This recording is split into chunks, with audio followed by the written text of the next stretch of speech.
Esos are modelos. Ding. Dude, I don't know if you've been doing the same thing. Oh, wait. Actually, pin in that. We just started. Start over. I think that's funny because it connects. My sister, she recently went on a long, kind of like a mini road trip for her birthday. Mm-hmm. Shout out. Because she might listen to this. Shout out. Happy birthday. Dude, she told me that on her road trip, it was really long and it was really boring. So she put on our podcast. Really? Dude, and she was like, you two are funny. Wow. Dude, that is the nicest thing your sister has ever said about me, but not to me. No, this is actually the nicest thing she said about me, and I've known her my whole life. No, she told me that like she's watched our like baby episodes, and then she has listened to our current episodes, and she's like, dude, the growth really that both you and Yajaira show. Oh, that is so sweet. So to pull that pin out, dude, sometimes when I need a good laugh, I listen to like some of our current episodes because they're fucking funny. No, same here, dude. And then when I'm missing you, I'm like, wow. I know. Now I miss you even more. It's so funny because sometimes I'll listen to an episode and you'll say something and I'm like, is it weird if I just text you, Yajaira, and be like, oh, to continue that? You know what? Now that I've digested this, I want to continue this conversation that we had like 20 episodes ago. Yeah. Dude, my comfort episode is our Angels and Man one. Really? I fucking love that episode. Mine was, what's that really bad book? Oh my God. The Gina Maxwell one, Dark King? But no, Penelope Douglas. Oh, Bully? The Bully. Oh, dude, that one's so funny. That one was my comfort episode for a while. Dude. It was so good. I can't. I still remember Gina Maxwell's Dark King when you read the review and both of us fucking laughed. We were just dying. Oh my God. I followed that reviewer and sometimes I don't know if it's a they are really funny. Dude, that's so fucking funny. But like to connect this to what I wanted to talk about, I feel like it's nice having been like doing this podcast for 3 years because we've kind of developed this, I don't know, like this relationship with reading where it's like it's something we do for enjoyment, and although we might love the book or dislike the book, it's never like a bad conversation. Yeah. You know what I mean? Mm-hmm. And I feel go ahead. I feel the exact same way. I think either way, it's still just really fun to talk about with your bestie. Like, I don't know, like, you know, same for our listeners. Like, if you enjoy it, it's like 3 besties. Dude, I know. You remember that one comment? Dude, I know. You need to post the picture. Boom. I don't remember what episode it was, but I will find it because it's so funny. It was such a good comment.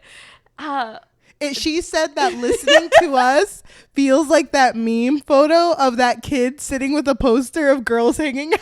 Just like the kid, like a kid, like those kids laughing. I don't know. I'm butchering the comment, but it was so fucking It's good. the funniest shit I've ever heard. And I'm glad people feel like that because I don't know. I've been trying to be more on social media and it's hard. And you're doing amazing. Thank you. But it's hard because I feel like what we saw at the beginning of like book talk and bookstagram, and I'm also on book Twitter, so like I see these realms and they have changed since we've started. Yeah. And I feel like I can't speak for everyone, but sometimes it feels like it's changed for the worse. It honestly, I'm not online too much. I needed a cleanse, you know, but I think I'm almost ready to get back. But anyway, what I've noticed, there's kind of like a trend right now of just like complaining about things regarding reading, which is weird. Because the other day we talked about that one influencer, I think they're an influencer, where they couldn't get into Six of Crows because there was too many words. Yeah. And recently you sent me this one post that said she doesn't like reading long paragraphs, like, so she just skips up. She said if a paragraph is this long, I'm not reading that. If I open a book and it has words, no thank you. I'm not reading that actually. No. Oh, you think I'm reading? No. Oh, no. So it feels like although the book community kind of boomed during COVID times, now people who do not have time to read are like, but I still kind of like the aesthetic. And, you know, there's nothing wrong with not being an avid reader. Like, you can read a book, and something that would normally take you a day before during COVID time might take you a month. There's nothing wrong with that. Yeah. But I just feel like now people just want to be part of the, oh yeah, I read A Little Life, even if you didn't. And it's also capitalism. Yeah. It's like you just want to have all the fucking books just for the aesthetic. Which again, I'm gonna be honest, I like talking about it. But even when you sent me that post of if a paragraph is this long, I'm not reading it. I don't care. Like, I literally don't care. Don't read it. I don't care. That's why I'm kind of like, it's nice, although small, still growing. It's nice to have just both of us not allowing that to sway how we feel about what we talk about, you know? Yeah. Because at the end of the day, it just kind of feels like we watched a show and now you and I are going to talk shit about it, you know? He's like, whoa, did you see that? And I don't know. I feel like that's what reading should be, because that's what it was when I was a kid. So I don't know where that went, and it makes me kind of sad. I mean, I don't know if it was the same for you, but I feel like when I was a kid and I loved reading, no one liked reading. It was just me by myself. So I never really got to talk to anyone about it. I do remember it wasn't until high school where I met a few people that loved reading. But I remember in middle school specifically, oh my God, my trauma. It's coming back. Oh, sorry. Okay, so The Hunger Games. I remember I won that book because you won it? Yeah, because when it came out, my school had done this thing where we all had to AR test to figure out where your reading level was. And I was in 6th grade, but I tested out of 12th. Like I tested really high up, so my reading level, I don't know, she was just kind of up there. That means nothing above now. average. That means nothing now. But to them, that was like, oh my gosh, like we don't have any books in the library that like meet the qualifications. That suit you. Yeah. Have you heard of the Bible? They give me like the encyclopedias.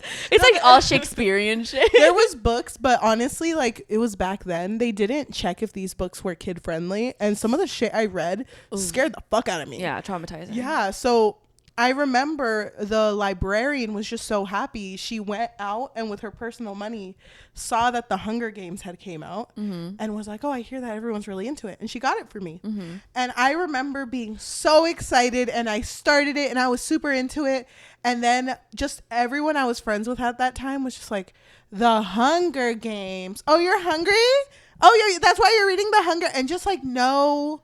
Like, oh, you know, what's that about? And I remember we used to have homeroom, and I would read during homeroom, and everyone was like, why are you reading? Like, why aren't you talking? And I was like, you know what? You know what's going on in this shit? You don't know about PETA. You don't know. And then years and years later, the Hunger Games movies came out, and everyone was like, no, I loved it when it came out. Oh, I'm like, my oh, God. fucking. That was you me. weren't there. Day one, that was me. That was me with Twilight. Dude. After it blew up, everyone, because people had seen me reading it. Yeah. And they were like, oh my God, can I borrow it? No. People wanted to borrow it. And I was like, ooh, my sister actually is borrowing it currently, right now. My blood, sweat, and tears are in this. You're not borrowing it. You weren't there day one. My sister didn't have it. Oh my gosh. Sorry. The wind of my hair. I just didn't want to give it to them. I was so scared. I understand because that's how I felt about the Hunger Games. And I like felt so, what's the word? Like ownership to it. Because of that. You felt protective over the Hunger Games. So like to me, when I met my friends in high school that did like reading, it was just kind of like, oh my God. It didn't last, by the way, because I kept reading and they stopped. Oh, like they stopped reading. I thought you meant like the friendships didn't last. I mean, they were fine. You know, it's those types of friendships that like when you grew up, the Hunger Games didn't hold us together. It wasn't the glue. I know. Damn. Oh, well. But I just miss that, like being able to talk about books. And I have a friend that that I met at work 3 years ago. And she told me she wanted to get into a book club. And dude, I fucking love her if she ever watches this. But I told her like, you just should. You know, because she always has excuses of like, oh, but I have to like gather people. We all need it. And I was like, no, just fucking do it. Yeah. You know? But yeah, I'm off my soapbox. No. I love the soapbox. My soapbox is just 40 copies of the Hunger Games. I just love that series so much. I feel so connected to it. If you ask me what it's about, I forgot. I love it. We would have to reread it. It's just that first book. It meant so much to me when I was a kid. Yeah. Do you think a book where I'm putting you in the story, okay? So this is all in Minecraft. Okay. Okay.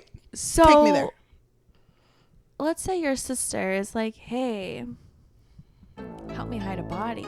Do you think a story with that premise could fix your life? I really hope it can't, but in Minecraft, I think it could. Welcome to another episode of the Book Fix Podcast, a podcast where we fix lives one book at a time. I'm your host, Yajaira. And I'm your host, Cheli. Today we are talking about a book that this author graciously gave us. She gave it to us as an ARC, and I feel so bad because I think, that's what I'm checking right now, I think it was already released. Oh, was it? I don't know. Yes, this book was released August 13th. So we're late by a month. I'm so sorry, but we really appreciated receiving this book. Yeah. And I mean, I think we were doing really well with our bulk filming at that time. So we were already. Yeah, we had already had so many episodes lined up. But I really appreciate it. I love when authors, specifically authors and not their like agents, reach out. I know. There's something about it. It's special, honestly. So I do want to mention this author had said in their email that she had listened to our Frida McFadden episodes. Oh, and yes. She was like, that's my girly. That's not how she said it. she said that her first book that she had written, Frida McFadden read, right? And loved it. Praised it.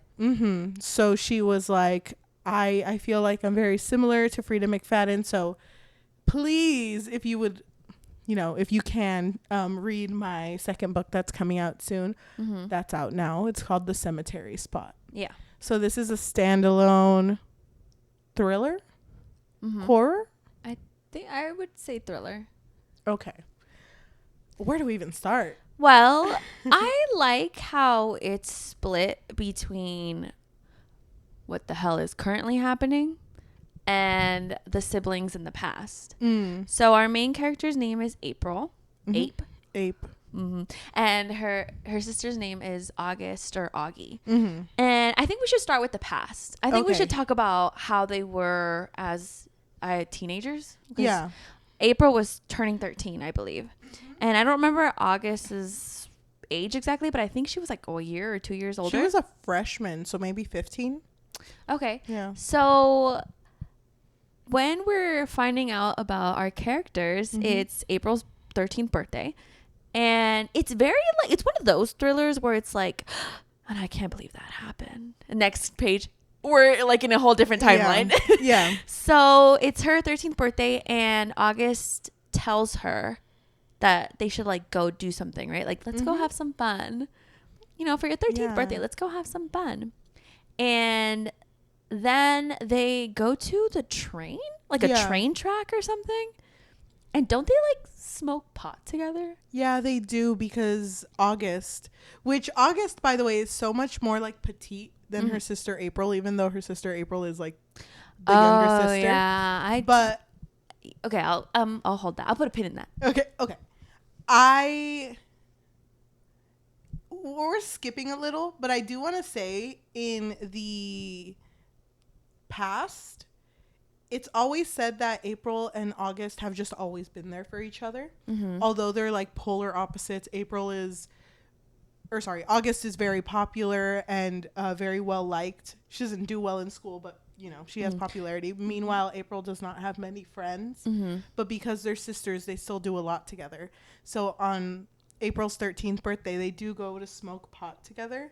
But there's this weird instance where this man just comes up to them, specifically August, and just says like, you fucking killed my friend. Yeah. Like, how the fuck can you do that? Like, how fucking dare you? And it's very hostile. It's cut short because our character April runs to her mom and is like, you need to come over here. And Her mom comes. I think the guy's gone by then, but she yells at April.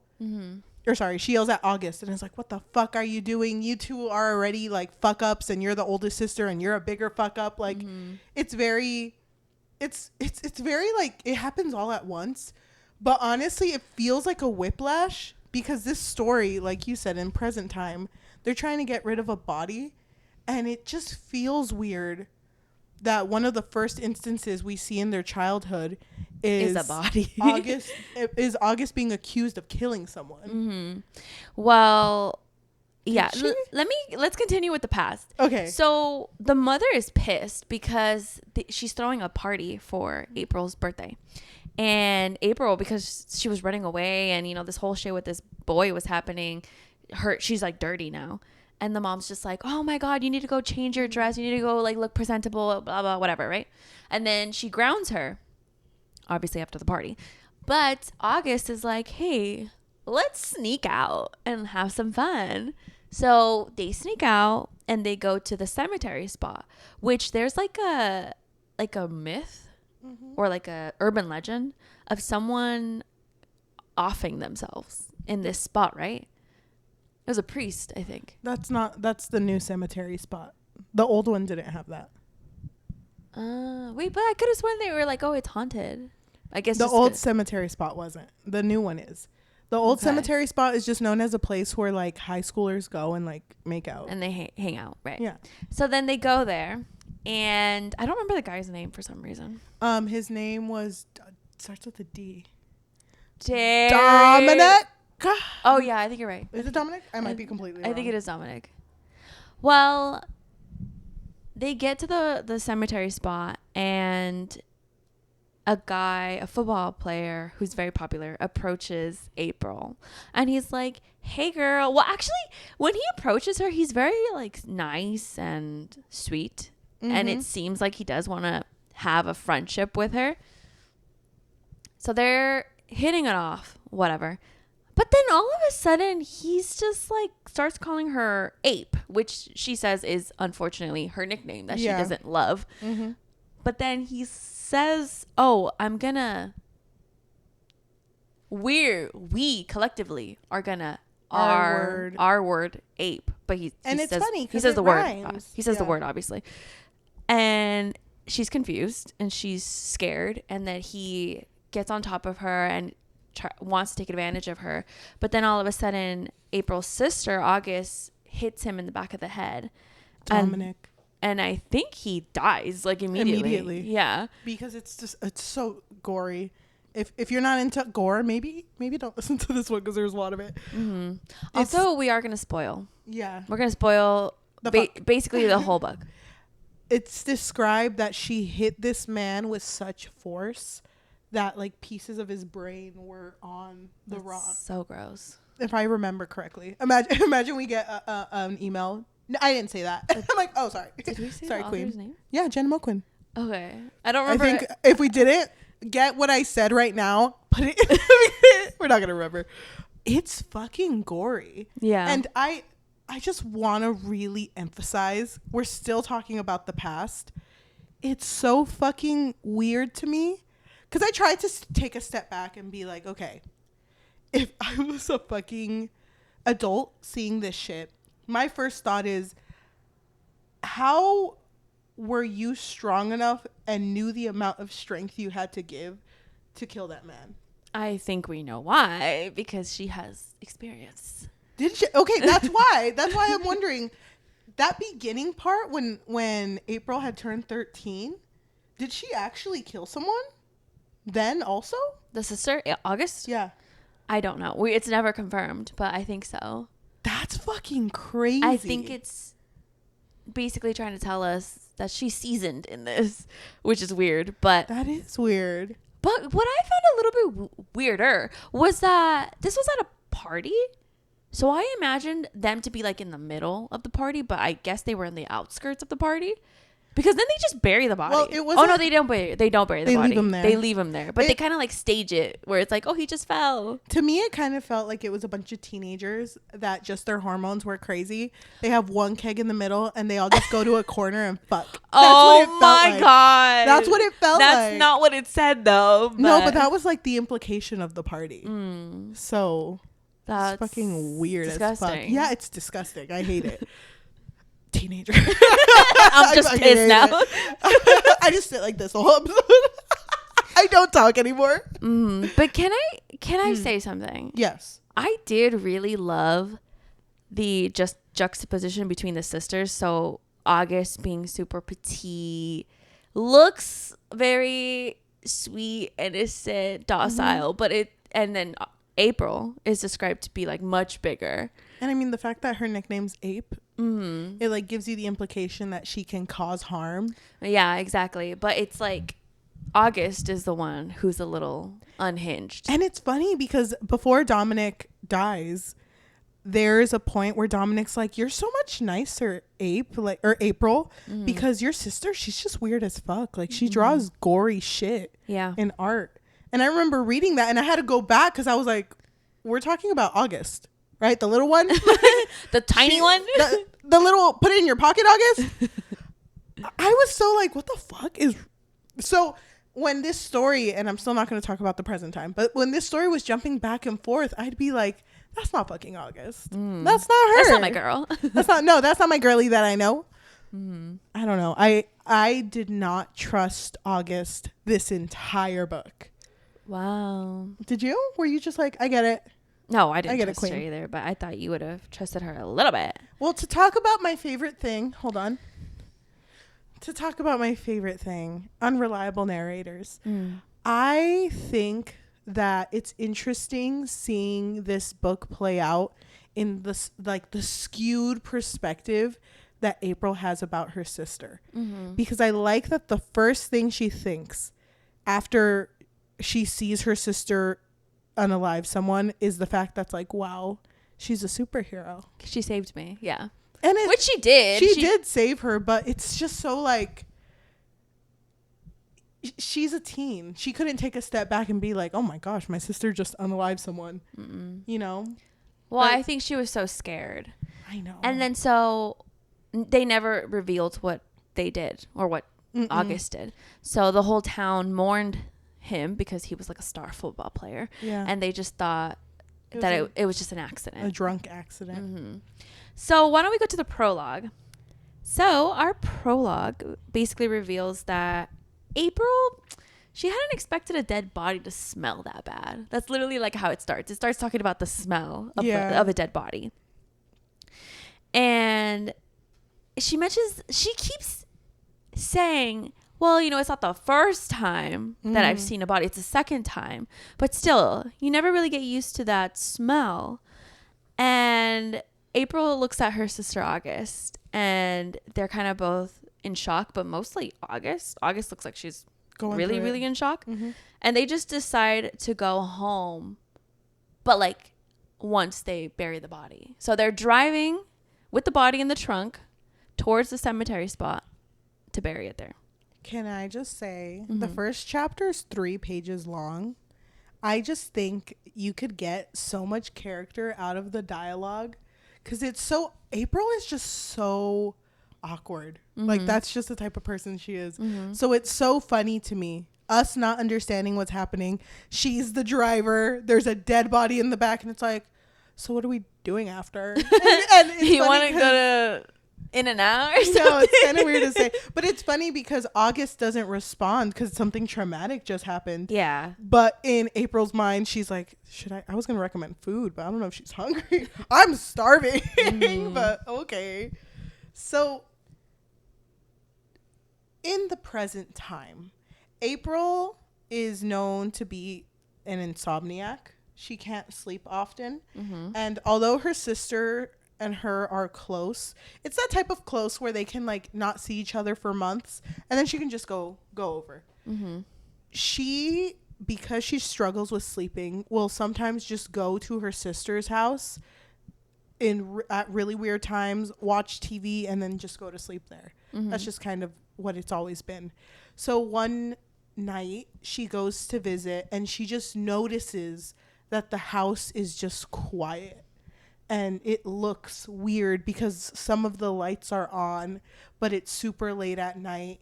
And she's just like, what the fuck is going on? So she goes to the porch, the front door, and she hears heavy breathing from the kitchen. Mm-hmm. So she's like, what the fuck? And then she hears this like big slam, like a ceramic like something breaking. Mm-hmm.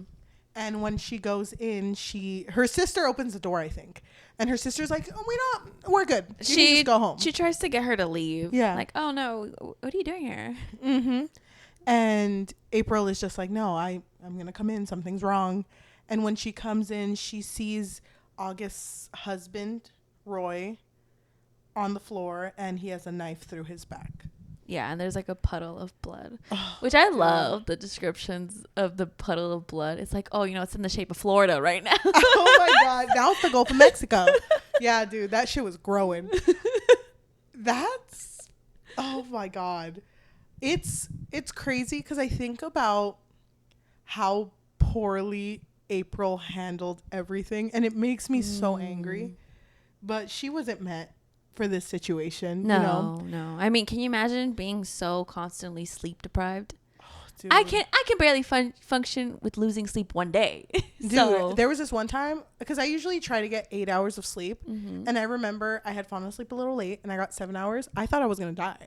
I didn't think I was gonna make it through the day. Mm-hmm. I just am so floored, I guess, with how poorly April did shit. Yeah. Because her first reaction was like, oh, I mean, my sister had to do it. Yeah. And it's even before she reveals anything, I think. I think she starts thinking about those weird bruises that she would notice on her sister. Mm-hmm. And she knew that her sister and Roy had a bit of a toxic relationship, but it was never confirmed if it was abusive. But she thought maybe. And it wasn't confirmed until then, because that's when her sister was like, I never wanted to tell you, but it was never good between us, and I've just had too much, and it led to this. And April was like, well, we need to call the police. You can say it was self-defense. But then her sister's like, it's not self-defense if you stab someone through the back. I can't.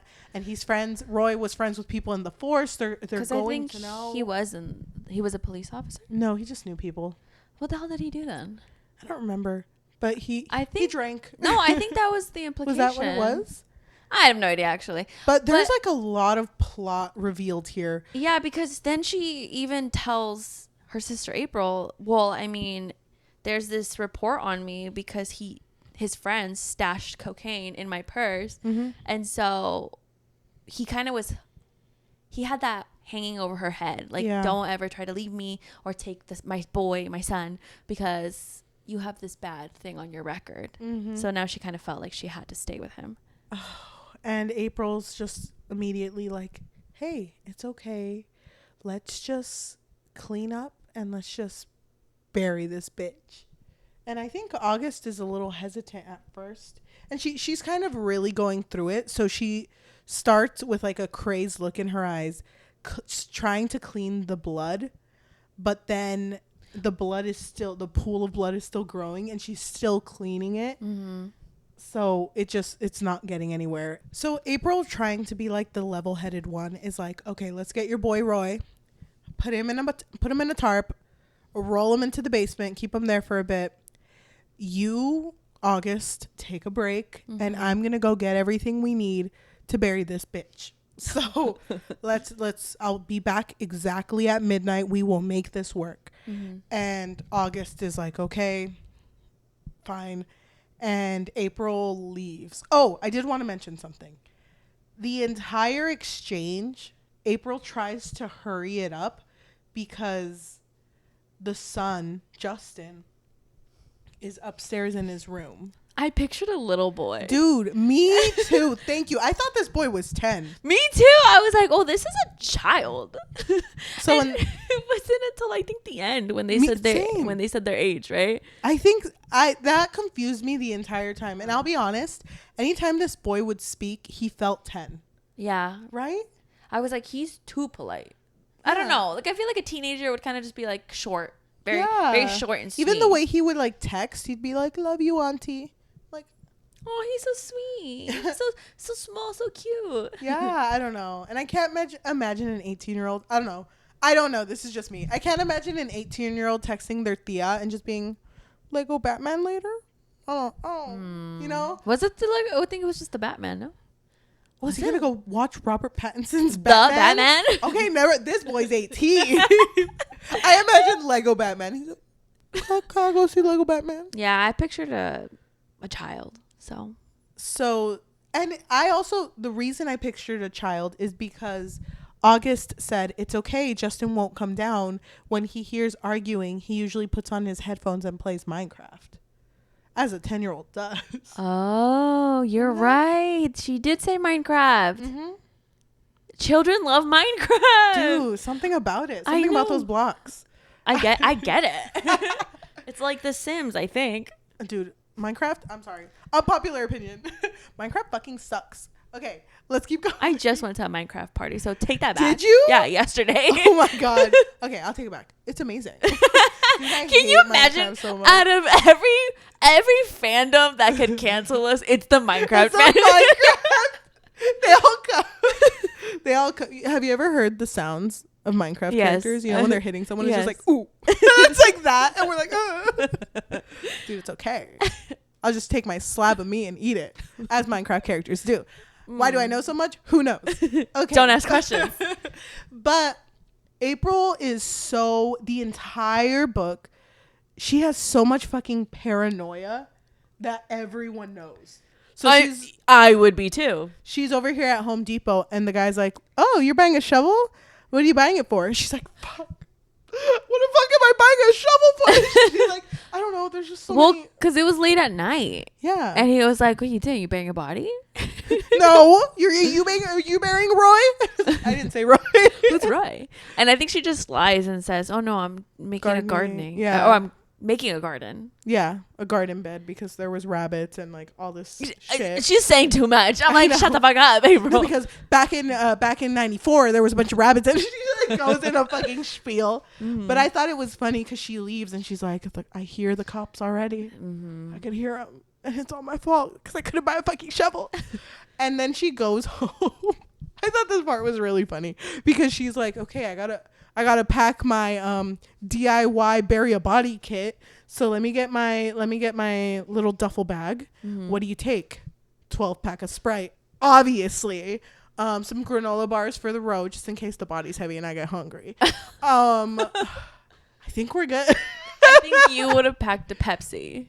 Oh, of course. Nitro Pepsis?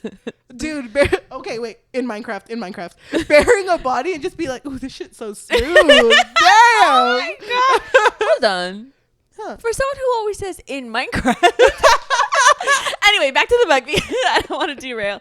I thought it was so funny how, wasn't it April who parks the truck into the, like, in front of the house? Yes. So that they can easily move the body into the bed of the truck. Well, the neighbor, she was a little nosy. Mary. Mm-hmm. And she was like, what are you doing? What are you doing over there? Mm-hmm. I don't remember what excuse she gives her. Putting Roy away? I mean, fuck.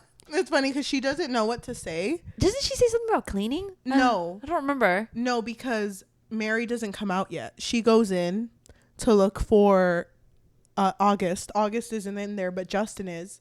And it's funny because she comes in and like the kitchen is clean. So she's like, what the fuck? And then she sees Justin and it's like, hey, I'm looking for your mom. And it's like, I don't know where she is. She's around.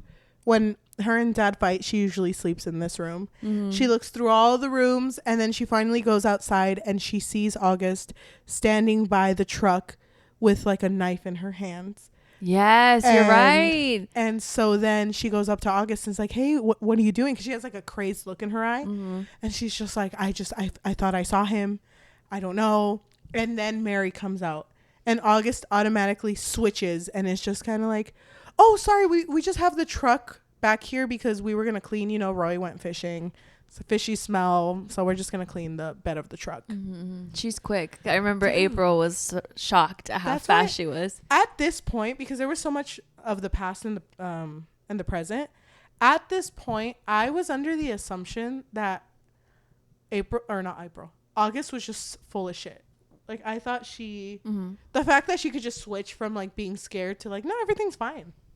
Yeah. I hated that shit. Yeah, I thought something was up with her too. I was like, okay. Obviously, we didn't have the whole context of the past between them, Mm-hmm. but just the way that they would drop like little lines of, well, like before, or you know what I mean, like the callback to the past. Mm-hmm. I was like thinking to myself that there's something with August. And then you know what? I started laughing because as you were saying, explaining what happened, I just remembered. Did it? Okay. I'm not gonna explain too much yet. Okay. But then, what? Roy's brother gets into this picture, Benny, right? Yeah. And I remember him saying something about, what was the son's name? Henry? Justin. I always think it's Henry. Justin, the 18-year-old boy. Yeah. Did he say something about taking him to baseball practice?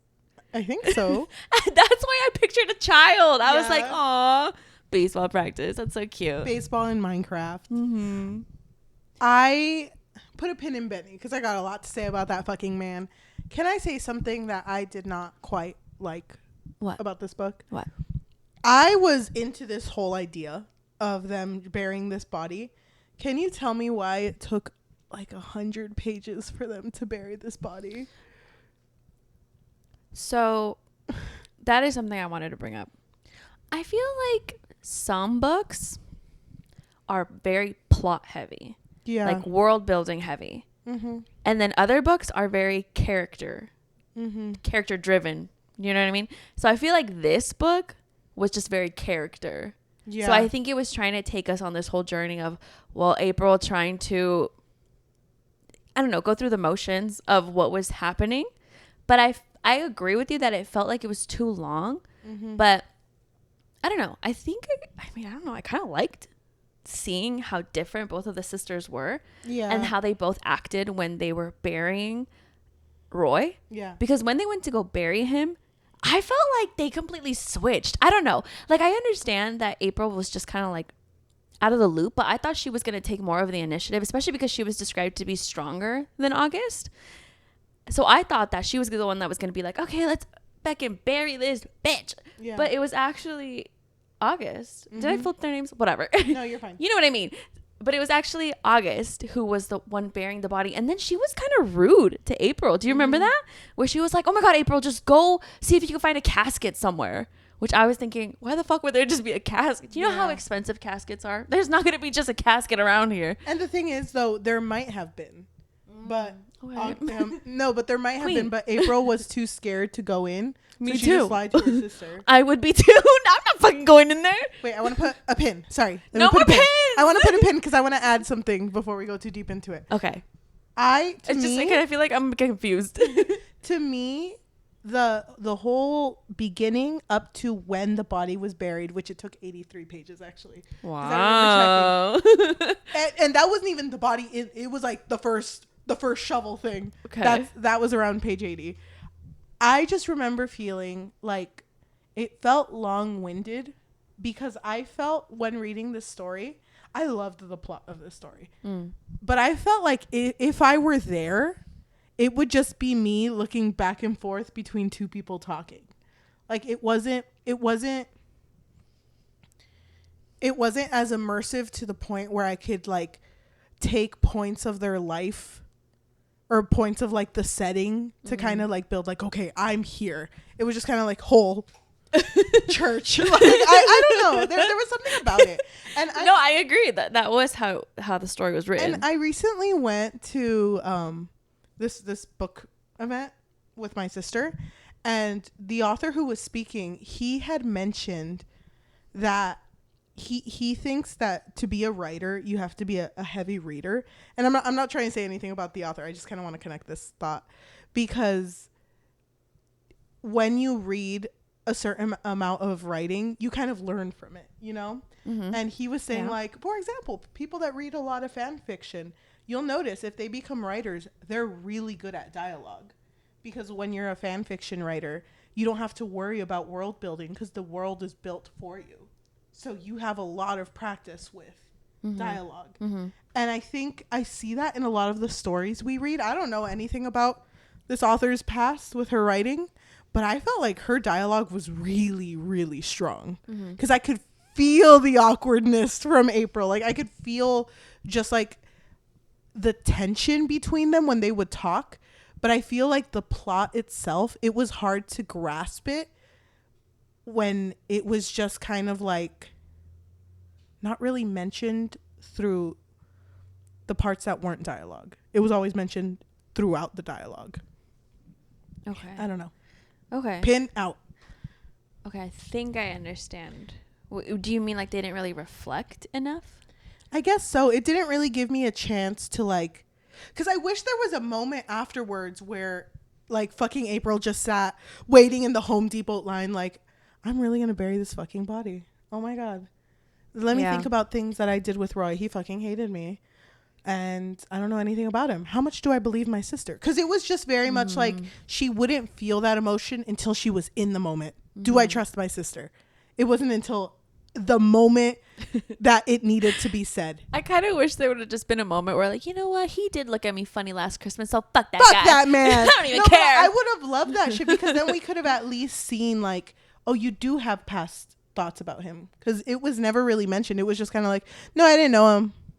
Because even with the character later, Benny, I felt like there could have been so much with him, but he was only used for his dialogue. Like he was only put in the story like to have like 3 moments to propel our character forward. Yeah.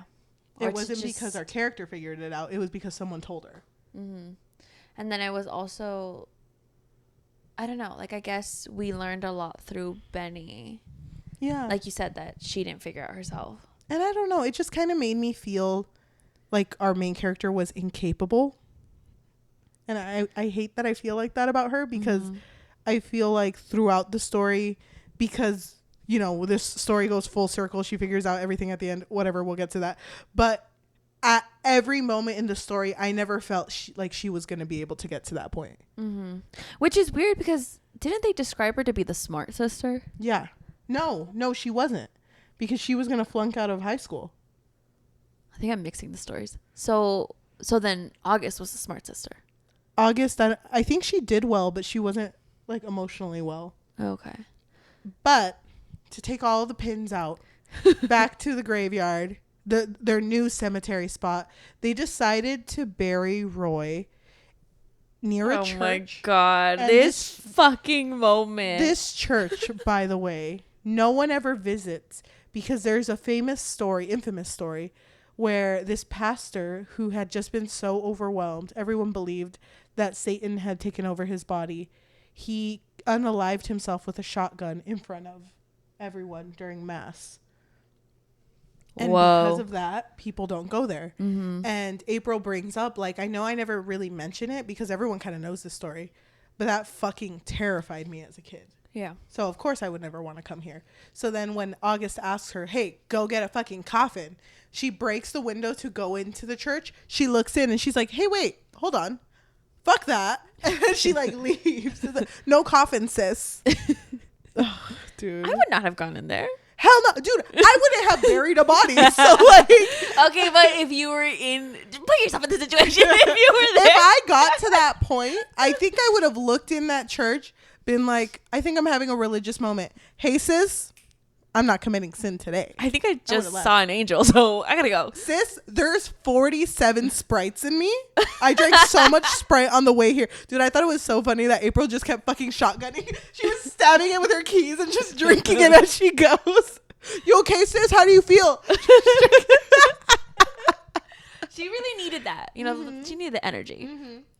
But, okay, so they're making a grave, whatever. And then they notice, oh, wait, the sun's going to come out in like 30 minutes, so let's bury this body.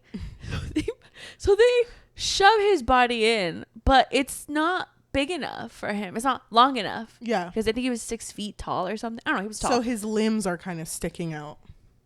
What the fuck, dude? That took me out because that's scary. I don't know. Just the idea of seeing that, I'd be so scared. Oh. I didn't know Roy was that big. What, boy, 7 feet or something? But then they decided, their brilliant minds, their two brain cells put together, they were like, why don't we just go in there and just hack him up? this bitch. Hack him up. It's fine. Ugh, dude, that is disgusting. And the thing is, they didn't have the proper equipment. So it was like a hunter's knife and the end of their shovel. How are they not covered in blood? They're just that good. One clean hit. I got so much Sprite in me, I can kill a man. Well, I mean, he's August gone. beat you to it. Oh my god. That shit was so crazy. But it's funny because they bury the body and it's just a huge lump of soil. And fucking April, I think we did it. I think we did it. Sis? No, it was August. August was the one who was, you're right. Who was the one? She was the one who was like, why don't we just put a couple leaves and then call it a day? Let's go. Yeah. And then April looked at it and was like, you can clearly tell there's a fucking body in there. I feel kind of bad. What if we put a little paper, write his name, his address, and when he died and how he died? Like, maybe not. August? Please to the side, please. No, they bury this body and then it's over. Like, they've done what they needed to do. They go in the car. They go home, take Roy's car and his cell phone and drop it off at a bar he frequents and then throws his phone in the forest to make it seem that he went to the bar and left. And in order to make it like a clean alibi for everyone, fucking August has to pretend that she got in a fight with Roy, and she texts Benny through Roy's phone and through her phone. Got in a fight as Roy. I'm gonna go drink and drive around. Because I think Benny was already calling. Yeah, he was worried. He was calling Roy a lot. And when he didn't answer, obviously because he's gone, he started calling August's phone. And so she texts on both phones, like right after each other. And then she's just like, okay, I'm gonna leave that there. But then April was the one who was like, you should call him. You should call him because like he's probably really worried about his brother. Can you imagine August texting as Roy? She's like, much love, August. I mean, fuck, this is Roy. From the other phone, fuck, which one did you look at first? This is August. But she tries to make it seem clean. Benny's suspicious, but he doesn't say anything about it. He's just kind of like, okay, tell me if he turns up, whatever. And days pass. So I thought it was the next day. Is it the next day? Oh, it is the next day because August wakes up and she's like, fuck, I lost my watch. April wakes up and is like, fuck, I lost my watch. Her Apple Watch. Oh my God. Her Apple Watch. Her iWatch. She needs that shit.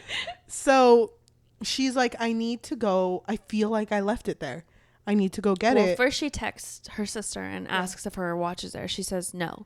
And she's like, oh shit, it must be in the grave then. You know what I fucking hated? I hated that her sister was a bad texter. Yeah, she was. Hate that shit. It's like, we just buried a man. Buried a man. Do you think? I think we had a moment, sis. And you're over here leaving me on scene? Unseen? Hell no. So her sister says that the watch isn't there. So April goes back to where they buried this man. And when she digs up the graveyard or the no, there's just a big ass hole. Oh, you're there's just right. a hole. No blood, no limbs. No Roy. So, a little sad. So then she starts freaking out. What the fuck? Where's my Apple Watch? No, her Apple Watch was still in there. Oh, good. Good. She's just kind of like, that's all that matters. Isn't that crazy though that they decided to leave the Apple Watch? I know. I would have fucking grabbed that. Yeah, and kept it, right? I mean, of course. Right? I mean, of course. I mean, if you took a body, I think an Apple Watch would be kind of like, oh, that's kind of a little plus. In Minecraft. I think they probably knew that they could find my iWatch. Was it actually an Apple Watch? I think so. Okay, I imagine like bought it at the dollar store watch, but okay. No, I could have sworn there was something about this watch that was obvious that it belonged to April. Oh, it probably was an Apple Watch. Imagine we're both wrong. I know, it's like an Android watch. A Fitbit. Dude, Dude, I fucking love Fitbits. No, me too. I love that shit. She gets really like, how am I going to track my sleep? My very little sleep. 2 hours a night. But she freaks out, and I fucking hate that Auggie fucking never answers. And it's like, August, I'm freaking out. Like, something happened. We need to talk. And August is like, can we talk later? Wasn't she not available? Because I remember she called the number and Justin answered, the son. Yeah. And he was like, oh, hi, Tia. Oh, no, she's next door with Marie. Yeah, she's helping Mary. She's helping her with something. Yeah, because I remember she asked him if he could tell her to call her. And then he forgets. Mm-hmm. And that's why I thought he was 10. Me too. Dude, he felt 10. Mm-hmm. An 18-year-old would have been like, Mom, I don't know, they are called. Whatever, I don't care. Leave me alone. I'm playing Minecraft. Give me my 47 sprites and Minecraft. And it's like, oh, you're just like my sister. Oh my God. Yeah, he felt young. So I was always confused with that. But he doesn't tell her. And then the next day, August is like, I need to go over and talk to you. And it's like, well, not right now. I have company. Yeah, she was super secretive. Yeah. I was so confused by this because she knocks on the door and then August comes out and she's like, what are you doing here? You can't be here. I have company. And she's like, well, it's super urgent. She's just like, can we talk about this later? Like, I'm doing something right now.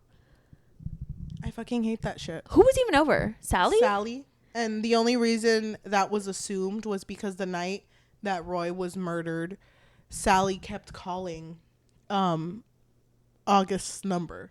Mm-hmm. So it's like, who the fuck is this Sally girl? Why is she calling you so much? And why is she over during this moment in your life? Mm-hmm. During this moment that we share. This special moment. I know we already took them all out, but put a pin back in there. There is a third main character. Benny? No. Our boy Eugene. Oh, yeah, Eugene. Tell us about Eugene. Eugene kind of reminds me of the main character of Telltale Heart by Edgar Allan Poe. Yeah, I thought that was the inspo. Dude, I fucking love that shit. Mm-hmm. So he's just a man who is married to his wife Priscilla, and he just kind of hates her. And he's like, you know what? Love my wife. I feel like... Love my wife at a distance, though. I feel like I deserve a little bit of a man cave. So I'm just going to tell my wife I'm working. I'm overseas. And I'm just going to chill in this old-ass house. No electricity, no Wi-Fi. And just fucking sit here. Read a few books. Get to know the surroundings. But his writings was like a diary entry. Yes. So love that shit. He basically said in his little safe haven, he noticed a huge man and a 2-inch petite little woman take a body out of the back of a truck. SUV, wasn't it? The truck. Oh, they didn't take the truck. So, an SUV and bury it. And he's over here like, holy shit. They probably saw me enjoying my Nancy Drew. What the fuck am I going to do? And he's so paranoid that they're going to come back. And I think he even sees when April comes back. And he's like, I can hear them. I can hear them outside. I feel like the body is angry at me because I need to take it out. Eugene, he's so freaked out and feels like he has this obligation to that body to take it out and to just make sure he's not angry at him. Like, I think that's his whole thing. Like, I just don't want a dead body to be angry at me. What if dead body attacks me? So he's just in this constant state of fear. So we're under the impression this whole time that Eugene is the one who unburied the body. Mm-hmm. And I was so sure it was that fucking man. I wanted to see him. I kind of wanted to see him go crazy, go stupid. Dude, I was waiting. I was waiting for, the way that he wrote, it kind of made it seem like he was about to lose his mind. So I kind of wanted to see that a little bit, but it didn't happen. No. It didn't happen. I would have loved if when we would read his story, it would have been written in his handwriting. Because I like seeing people in books. I like seeing people's emotional state be represented in like how sloppy their handwriting gets. So I would have loved to see that. Would have been cool. What if I can't read it though? I think that's better. I think he's just writing Pepsi. It's like, oh my god, it's me. It's like different ways of writing it. Yeah, in Minecraft. Everyone in this fucking story plays Minecraft.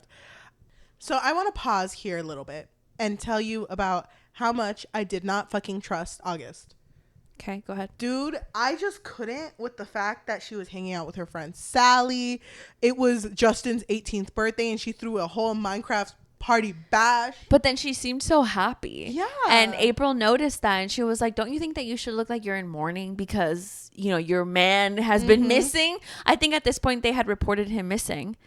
And she was kind of like, well, I mean, it's his 18th birthday. He's only going to turn 18 once. Dude, he did not act 18. There was like a point where she even took him to go see the Batman movie, which, hello, Lego Batman. But we don't know which Batman. It was Lego. Come on. It was Lego Batman. I thought Robert Pattinson was there. But there was a point where Justin texts his aunt April, and it's just kind of like, I ordered the jelly beans because they were my daddy's favorite. It's like, how old are you? Why are you? He fucking hated those jelly beans. No, but even when it was revealed to him that his dad was missing, it was Benny who told him, right? Because they were like all together. And Benny was like, how are you holding up? And he was like, about what? And then when it was revealed to him that his dad was missing, he was like, what? He's dead. I know he's dead. My dad's dead? Yeah. I don't know. That moment, I was like, oh, he felt so small. He's so cute. I kind of would have preferred if he was 10. Or maybe like 12 or 13. Actually, 13 would have been the spot. Yeah. You know what I mean? So, that would have been a good one. So I feel like his age really threw me off. But he was turning 18. And it was a huge thing because there was also the fact that apparently Roy hid money in the house. And the mom was like, I want to use that for Justin's college fund. August said that. So, sorry for all these pins. But let's talk about Roy's brother, Benny. Okay. So, again, Benny was calling both Roy and August that night that she murdered him, allegedly. And he showed up. I don't remember if it was like the day after, 2 days after, but within that week he showed up and he basically like scoped out the area. He was like, oh, I just, Roy left some shit around that I know he wouldn't want people to see, because they had mentioned to Benny that they might get the police involved and report him as missing.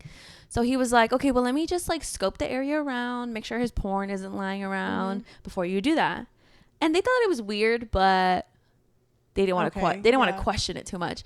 So then he goes to, I think, the shed, and it's like a spot that's just for Roy. No one is allowed in there. It's just for him. Yeah. And so they just let him be in there. They let him scope the area in there. But he took a while. And I think it was April who was like, well, what the hell is he doing in there? Yep. But they don't go down. No, they don't. They kind of just wait till he's done. And then he's that character who's asking a lot of questions. I don't blame him. Yeah, I don't either. But then I don't know why, but he likes April. He like trusts her. It's because he's only really known August. And that's why my don't trust August train is going so fast.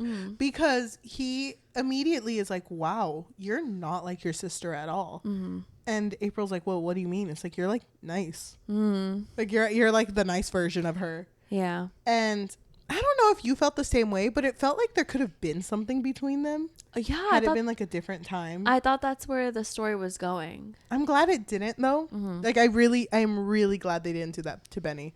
But there's a moment where August is making iced tea for both of them. And April and Benny are sitting in the kitchen. And Benny's just like, do you trust your sister? Do you trust about like what's going on? And then he looks over to the kitchen floor and he's like, what the fuck? Is that Florida over there? Do you see that? Gulf of Mexico. Yeah. And then, but it's like the blood stain. The dried blood stain that's still left. And as soon as it's about to become a thing, August shows up again. And she's like, here's your iced tea. Thank you for stopping by. Go home. And Benny becomes a constant in April's life because they're meeting up to kind of talk about what they thought happened. But August kind of pushes this to happen because she wants to know what Benny knows or thinks he knows. Isn't that weird? Yeah, that is weird, but I just think that if I was in this situation and I had a family member I never talked to, but all of a sudden I want to meet up with them, I'd be suspicious. Mm-hmm. But I think Benny trusted April because even April was like, oh yeah, I don't think she's telling the truth either. But she was just kind of like playing along so that he would reveal more. Yeah. And I think they met up at a diner or something. Yeah, they did.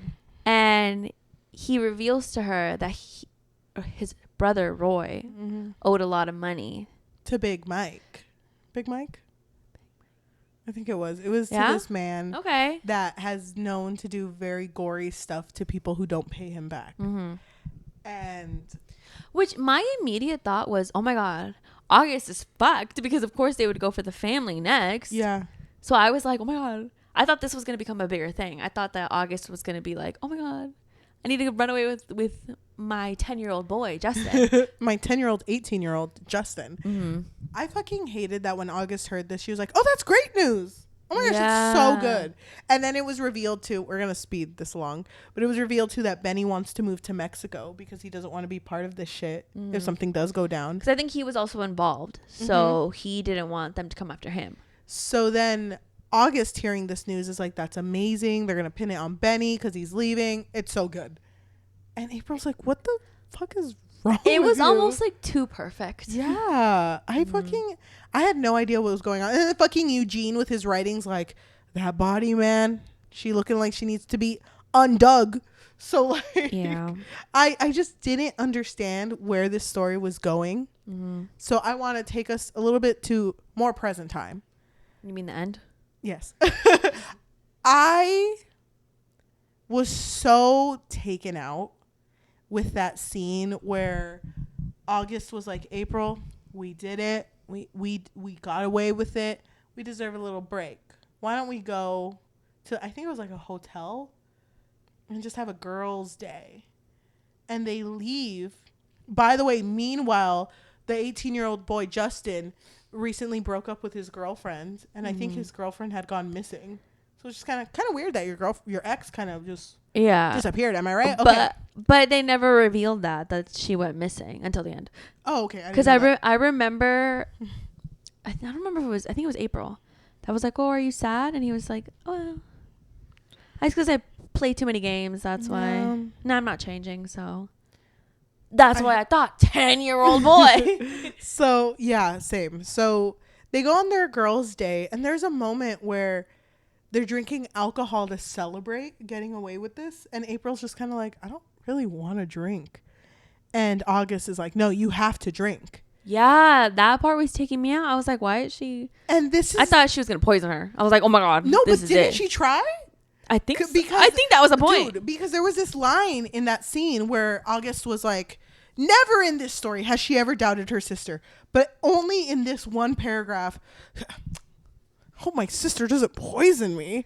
And then all of a sudden, I guess the glass breaks and she tries putting the glass in her hand. Because if there was poison in there, it can seep through her hand. And then she goes, I guess my sister did try to poison me. It's like, that's your only reaction? Hello? If my sister did that shit, I would have taken the car, my Sprites, and ran. How is that your own? And then she was like, I hid in the bathroom and she's not chasing me, so I guess we're kind of cool. I guess we're cool for now. I just feel like April wasn't reactive, She wasn't there. I kind of felt wasn't that just her? Seeing this from like a person who deals with a lot of personalities, she kind of felt like she was on the spectrum. And I think that's why she didn't understand social cues. That was my thought too. So that's kind of my justification for her just being kind of like, oh, my sister wants to kill me. Chill. That's kind of crazy, if you don't mind me saying. But I mean, she's killed so many, so I don't blame her. What's another body? What's another one? So to the very end, I think, because there's this whole like side plot with Eugene where him and April are kind of friends because April pretends to be a fucking reporter. Also, fucking April, dude. Fucking April. I fucking hate that she was like, my name is Amanda, and then she says the last name of Roy. Yeah, Mathers. And then she's like, fuck. Well, why did I say that? I thought this was trying to be like a horror comedy, thriller comedy, and whatever. Eugene's like the guy that's missing. no, like a coincidence. Am I right? She's like, small world. Can you give me a moment? And she like shotguns a Sprite. Okay, I'm ready. So, how do you feel about that missing body? Am I right? Also, why the fuck would a reporter go to a place that you didn't know people were at? Because no one knew anyone lived here, and just be like, missing body, huh? It's like, what are your thoughts on that? You're basically giving yourself up because you're in the only spot where the missing body was at. And no one knew it was at this spot. So why would a reporter go there? I was so fucking like, and Eugene's just like, no, yeah, she's a reporter. Yeah. Yeah. No, definitely. Whoa. She got that Apple Watch. Of course she's a reporter. Isn't that the Apple Watch? Wait a minute. That was in the fucking grave. You got me. Oh my God. No, but he basically reveals like, I really wanted to dig up that body because I was scared that he was mad at me. He just has like a lot of attachment issues. I was scared that he was mad at me, and I couldn't take him out because someone else did. Redhead, and it's like, fucking Benny. Oh my God. And she was like, was it a redhead with a beard? It's like, no, it's a little redhead that kind of looks like he plays a lot of Minecraft. He kept making the like the Minecraft sounds. That was crazy. So weird. He was holding his Minecraft plush and everything. He had a Minecraft shovel, crazy, a Minecraft pickaxe. And then she's like, oh my fucking God. It's fucking Justin. And so she's like, thank you. Shotguns, 2 Sprites. You're the greatest, Eugene. I love you. And she leaves, goes to her sister's house, and he's like, oh my God, I gotta tell my sister. Oh my God, this is crazy. And she goes over and she feels a barrel of a gun at the back of her head, and her 10-year-old, 18-year-old Justin's like, you just had a fucking drink, Sprites, didn't you? You just had a dig deep, didn't you? He's like, when you know this is a Coke family. It's always fucking you. The fucking outlier in this family. This family of killers. He's the one that doesn't want to kill, apparently, but wants to bury bodies. So I feel very strongly about this ending. Okay, go ahead. So it's revealed in the most familial argument. Like, so this is exactly what a family. Mama! I saw Dad getting mad at you and I didn't want him to get mad at you anymore, so I killed him for you. Yeah. And you took my Xbox. He definitely tried to justify his actions by and then the mom saving her. Yeah, and then the mom was like, no, you don't get it. I hired my friend Sally to off him for us. And now I still have to pay her even though you killed him. Even... You should have waited a fucking day, Justin. Mama, I said I was sorry. Dude. So, it was Justin, the 10-year-old, 18-year-old. What the fuck? Yeah. Were you shocked? Yes. Can I also say, I just could not take Justin seriously. I didn't even know he was 18 till like the last 20 pages. No, so I was just kind of like, I was picturing a child. I was like, whoa. Yeah, so when they said another redhead, I was like, wait, hold on. A little kid with his fucking, his the little tricycle.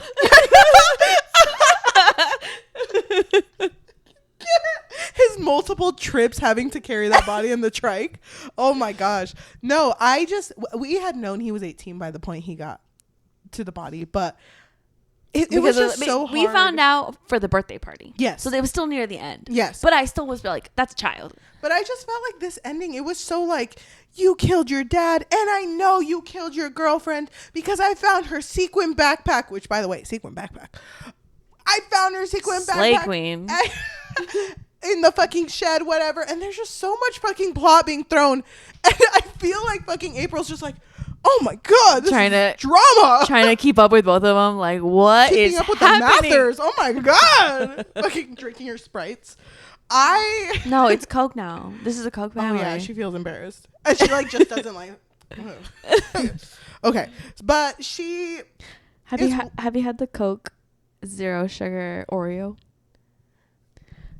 That sounds disgusting. It's so good. What? For someone who can't have Oreos, it's so good. It tastes just like it. Okay, first of all, I didn't know you can't have Oreos. I'm so sorry about your loss. Second of all, it's not that bad because Oreos fucking suck. Trying to lose weight for the wedding. Dude, it's so funny because like you're getting married, but I'm also trying to lose weight for the wedding. But like, spoiler alert, I've been gaining weight. So me as fuck. So it's been rough for the both of us. It's so funny because where I work, in our lounge, they're always like, we always have healthy alternatives if you don't like what you brought for lunch. Dude, tell me when there was fucking brownies, and I'm just like, I'm just gonna take one. But I take one every time I fucking walk in there. And today I just kept going. Don't blame you. Today I was like, maybe I just want to walk in there for the atmosphere. Fucking You're like putting them in your purse. putting them in my shirt. Dude, it's gonna be so hard to lose weight. Dude, I feel the exact same way. It's okay because fajas exist.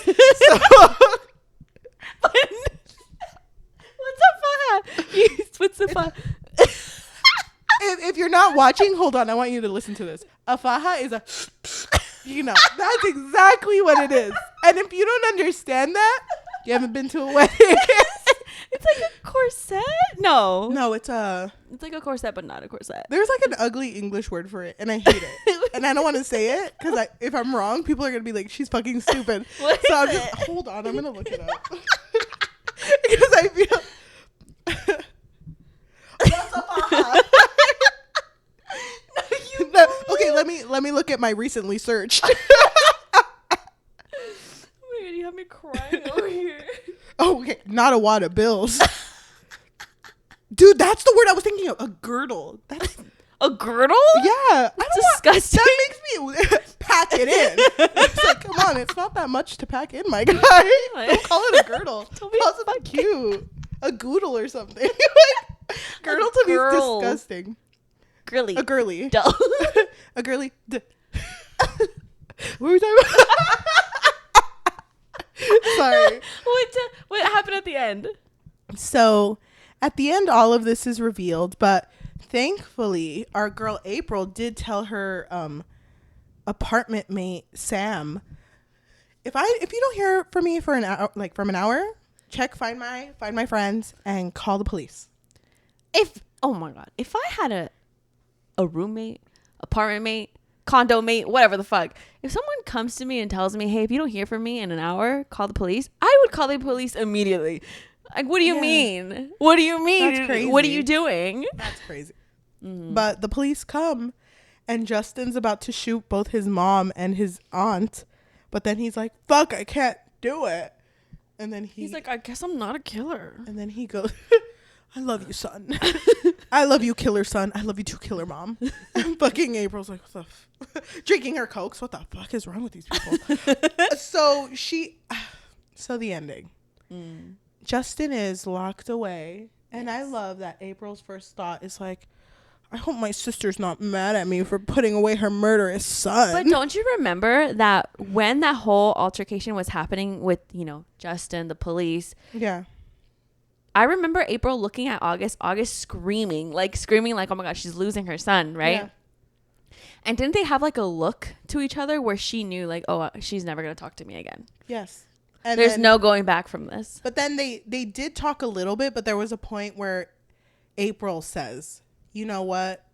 It's probably best that we don't see each other anymore.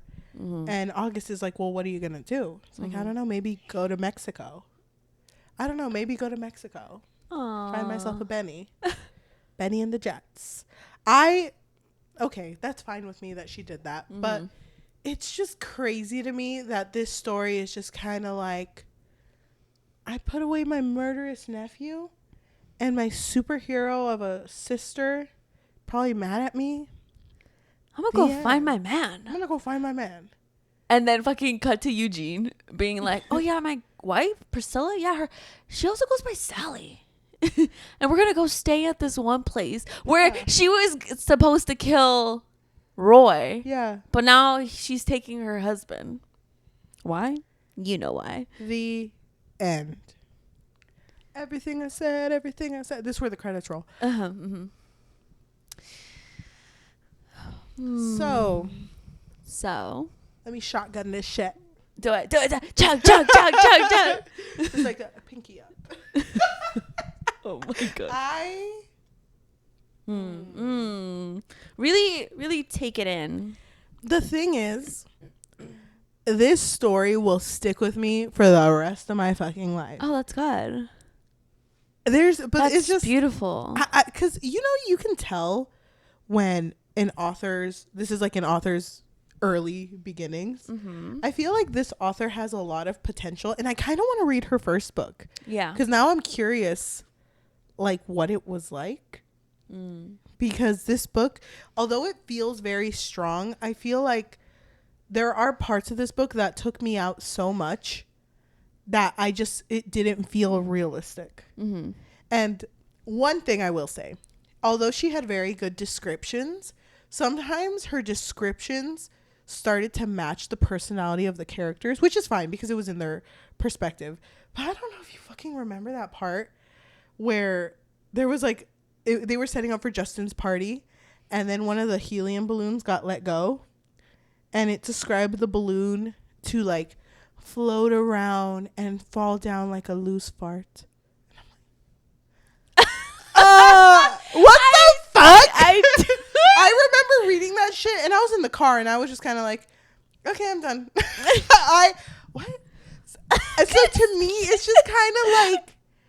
But like, you get it though. No, I was the vibes. I get it. No, I just like, I know it like actually had me there. I was like, whoa. No, that's exactly what it's like. To me, it was just kind of like you're trying to make a thriller, but there are points in the story that feel so comedic that it doesn't feel like it fits. That's what I'm saying. Like, there were some parts where it felt like a horror comedy, which is fine because that's what the It movies. That's like a good example of a horror comedy. Mm-hmm. I love that shit. Mm-hmm. But it didn't land because I felt like there was no development of what was going on around the characters. Okay. It was just, it happened as the characters were going through it. They would never think about the shit they were doing. They were just kind of like, burying a body now. It's Tuesday. Like, that's fucking crazy. Yeah. Yeah, it's so, this is why I love talking to you about it, because I couldn't really pinpoint what it was that was bothering me about certain parts of the book, but it really is just that she would never really think. Like, I don't know, like, think about the situation at hand. It kind of felt like everything was very linear. Like, even though we did go into the past, it just felt like, okay, this is happening now, and I'm just going to describe everything that I'm doing. And it's not really like, we're not really like thinking about our actions or really like what we said. If she would have just thought about how Roy was towards her, or if she could really like pinpoint a moment of his personality and how he acted with her, then maybe it would have felt more real to me. But everything just felt so like funny, like not funny, but like it was kind of ridiculous. Yeah, exactly. What bothered me too, and the thing that would have made it better, these two girls were obviously, there was something about them psychologically that wasn't like typical, which is fine. I mean, there are several people around the world with several different minds. I feel like April was on the spectrum. Yeah. And I think had that been mentioned during her birthday party, had it been like her showing up with mud after hearing her sister killed someone and her being like, I'm so embarrassed, bloody sister, whatever, but I have mud on me. To be so unaware of social cues, for that to be the reason why she's just kind of like, wait, I hacked up Roy? Do you think he'll forgive me? Like, it would have been interesting because it was like, wow, she's thinking in such a two-dimensional way. It makes sense why she's not like scared of the gravity of the situation. Yeah, and I really like that whole not liking being dirty. I don't know, because you know how people have a thing with texture, like maybe just the texture of the dirt. Like they would have been, I don't know, it would have been interesting if while she was burying Roy, for her to feel the texture of the sand and just be like, oh, like, you know, like be disgusted by that, you know what I mean? But not the situation. Yeah. And then for the sister, she felt like she was bipolar. Mm-hmm. And the fact that she could put on several masks and be like, how did you not know I was acting? That would be such an interesting dynamic to get into, to be like, we have a character who's bipolar and is supposed to raise someone who doesn't know social cues. But because these personalities were just thrown on them and not explained, it's just kind of like, it was a missed opportunity, you know? With the whole R word situation, that kind of felt, with Dominic, that kind of felt like a weird way to force this story forward. Okay. Because it felt like, oh, that's why these girls are like this. You know, and I kind of hate it. It kind of feels like in horror and thrillers, there always needs to be people that are word. Yeah. You know, and I don't like that, because that doesn't always have to be the reason people are the way that they are. Not saying, because I mean, there are stories that hit that point and do it in a way that really develops the characters. Sadly, you know, unfortunately they go through it, but it develops the characters in a way that makes sense.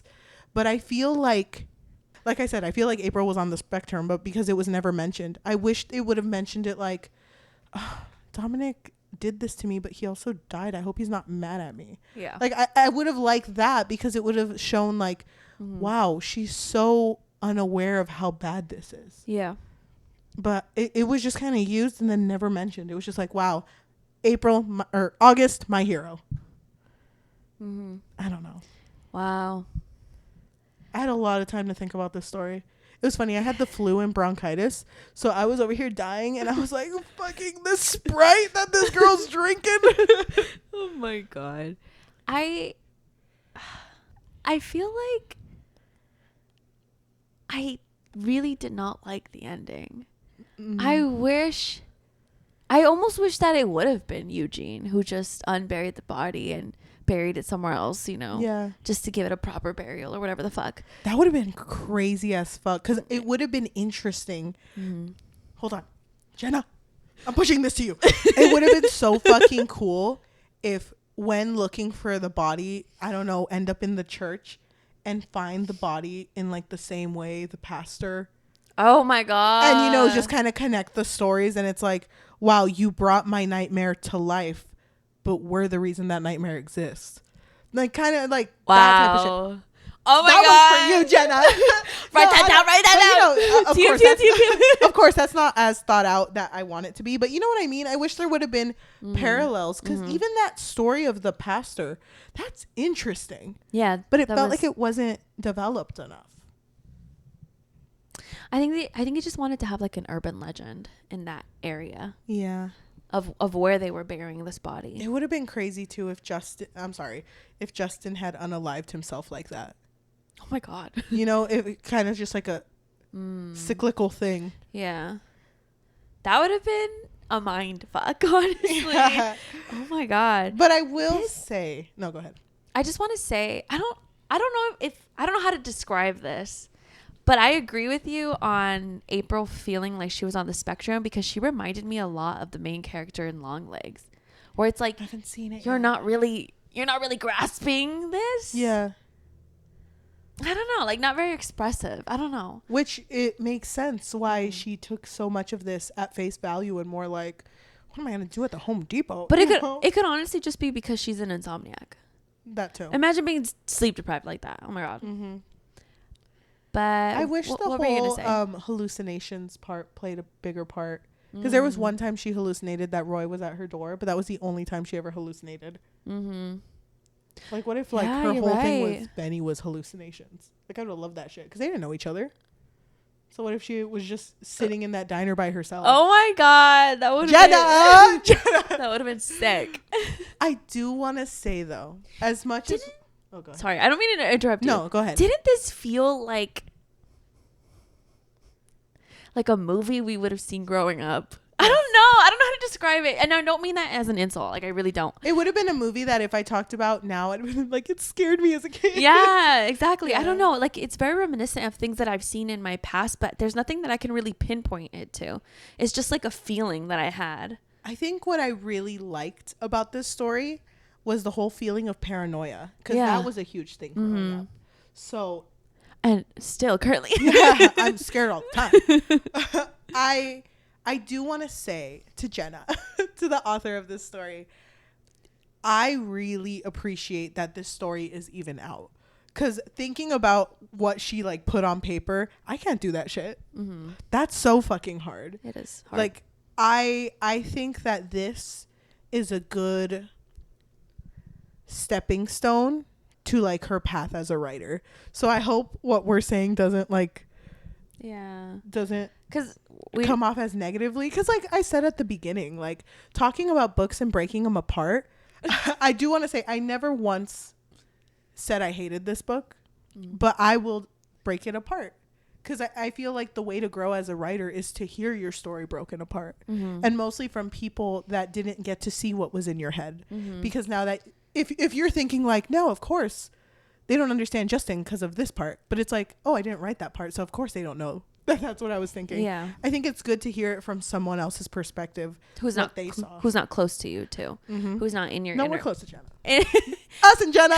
Wait, 3 fingers. Us and Jenna. Well, I mean, like, who's not in your inner circle. No, I get it. So I have no idea I don't know anything about Jenna, so she seems so sweet, dude. Yeah. Oh, it was so sweet. I thought it was really cute that on her mailing letter to us, she wrote the book fics, and I'm like, oh my god, that was so sweet. Some loose she Sprite gave us stickers, dude. I know that was and her so pen. sweet. Wait, Bitch. I think we're friends. I actually really appreciate, like, it's hard to be an author, and I feel like, I don't know if you ever saw that one movie with Andrew Garfield, Tick Tick Boom. Yeah, Tick Tick Boom. You mentioned it, but no, I haven't seen it. In the movie, Andrew Garfield's character is trying to get this musical to do well, and he just wants to pitch it to someone so it can finally go, I don't know, on Broadway or something, and that's his whole dream. And as soon as it does, like as soon as it's out, it doesn't do well. Oh, and I feel that. And then someone goes up to him and goes like, well, what did you think? Like, you got to make something else now. You got to keep going. Works. Yeah. Like, you're not supposed to let one thing hold you back. You have to keep going. And it's always the thing you least expect. Yeah. Honestly, to really pop off. Because I think it was like his 4th musical, because it was based on a real person. It was his 4th musical that popped off. Really? And it's just kind of like, fuck. Imagine if you wouldn't have kept going. Exactly. So it's like, I never want authors that we talk about to feel disheartened with the things we say. Unless it's Colleen Hoover. Dude, I was gonna say that. Oh my god. Like in Colleen. Wait, hold this shit. Dude, on the fucking spot. You and I are just Jenna, I got your back. Jenna, I'm like that meme of that one soldier that's covering the kids and it's like a bunch of things in his back. I'm that to you, Jenna. I thought you were gonna say the meme. I don't know what it's from. I feel like I should know what it's from. The one where the woman is carrying the grown man. Just like, you know what I mean? Like, no. you haven't seen that one? They're like at a doorway, and she's just like carrying him. That's like, gonna be protectively, us. You know. That's gonna be us to Jenna. Dude, I fucking love that shit. I just feel like it's a lot more. It's a lot more intimate when it comes from an author who is trying to make a name for themselves. Mm-hmm. So I have a lot of respect for that. Yeah, same. Yeah. This was a fun conversation, dude. What time is it? Dude. Damn. I feel like, for you, Jenna. I feel like we talked more than either one of us expected us to talk about this story. Dude, I thought this was going to be a one and done. Yeah. I want to talk about it more. Like one and done as in like 50 minutes. We're done. Jenna, move on. I really hope we hear from you. I know. That'd be so nice. I really hope we hear from you because I just have like a lot of, I don't know. I hope she keeps writing. Overall rating. This story has a lot of potential and I think she's really good at writing dialogue. Mm-hmm. But what I feel like she needs to work on is building her plot. Mm-hmm. Mostly, building moments of reflection for the characters because although dialogue's important, inner monologue? Mm-hmm. I feel like that's just as important. Mm-hmm. So giving characters time to really think and just step back and look at where they're at is really important. And if the character can't do that, then let us know that they can't do that, that they can't reflect. And also, I will say facial expressions are super important. So if you can't express, like you said, if you can't express what they're feeling later, maybe at the moment express it through their expression. That's huge. So I really am looking forward to what this author is going to write. I think I'm going to read her first book because she did send it to us. Oh, sweetheart. Yeah. I want to read it too. I want to give this story like a middle point 2.5. Yeah. It has a lot of potential, but I feel like it needs a little more work. I feel like you and I are so in sync. It's crazy because I agree with everything you said. But for me, I think one of her other strong points is her, like, because this was so character driven. Yeah. So I feel like I know a lot about these characters, but what was just missing was, like Cheli said, was just like that inner monologue, or just the reflection or something. But I still feel like I knew a lot of these characters, especially seeing them in that like 13th birthday party for April.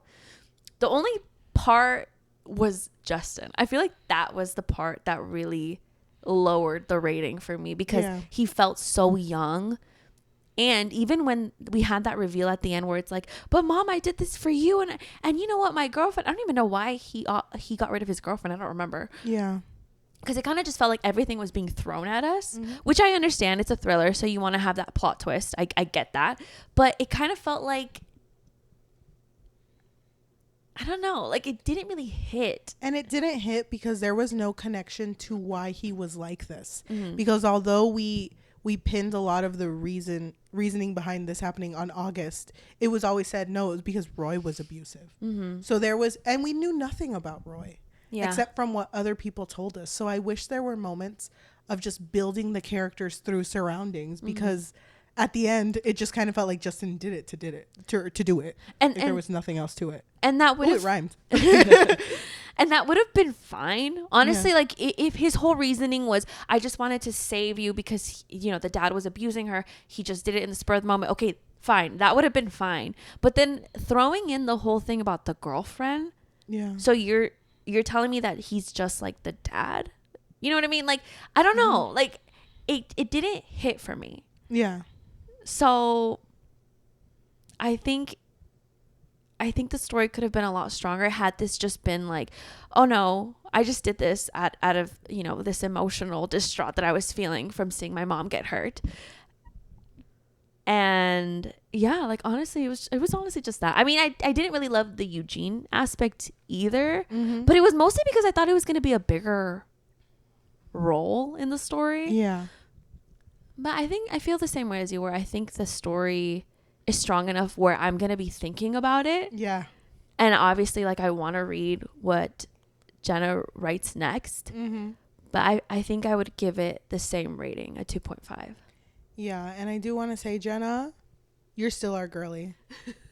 We don't have a name for the people that like us, by the way.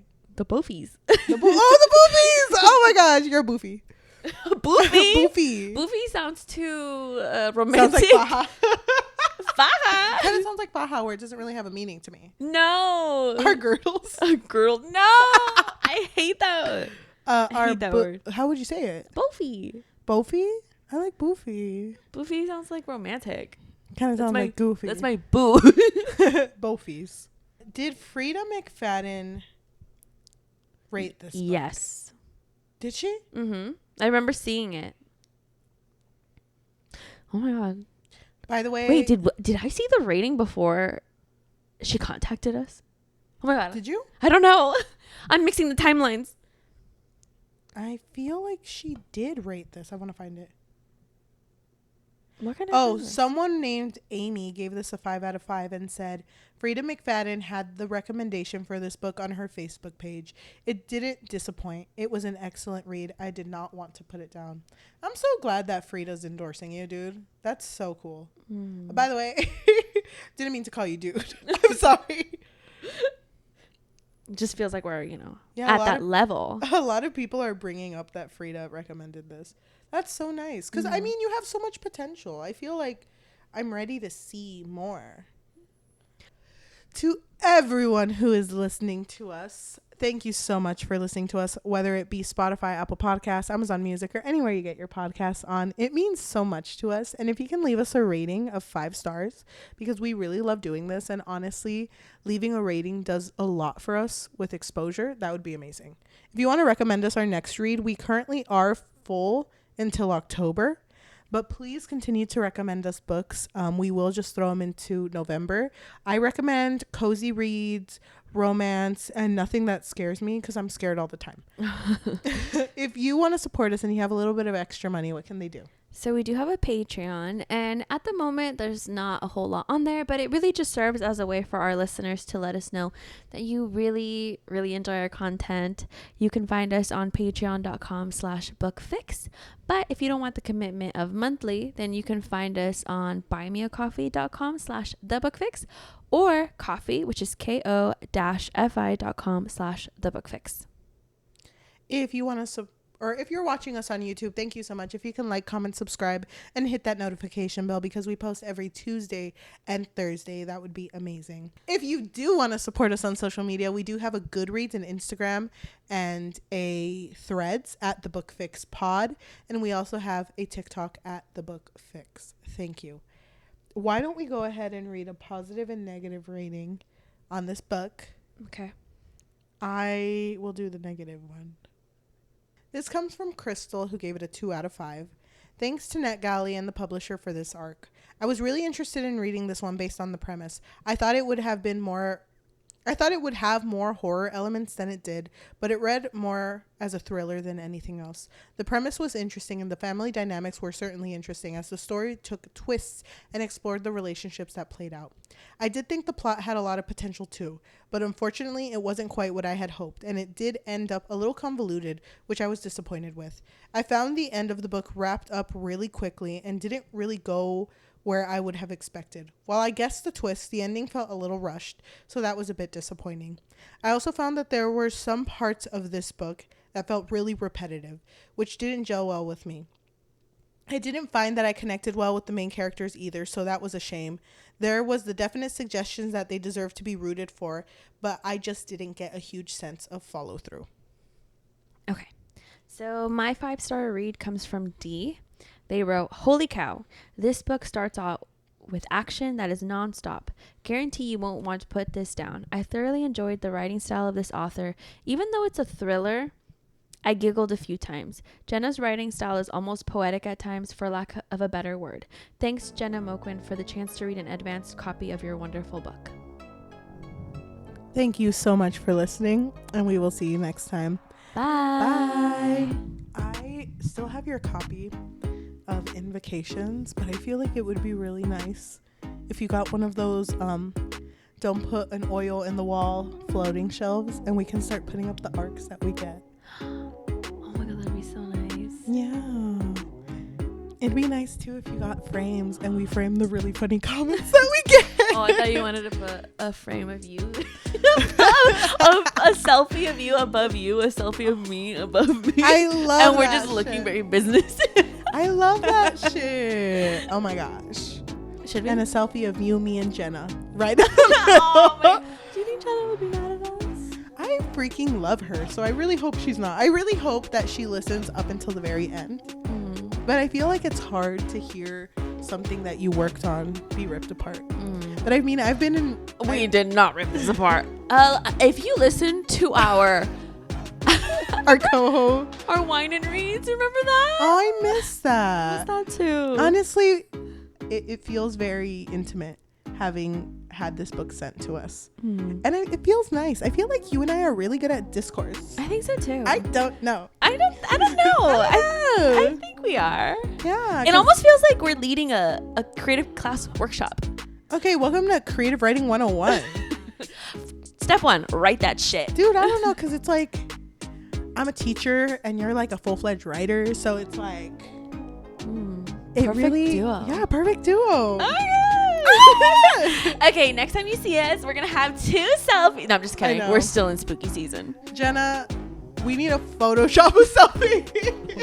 We gotta make this work, Jenna. Oh my, She blocks us. We love you, Jenna. Please.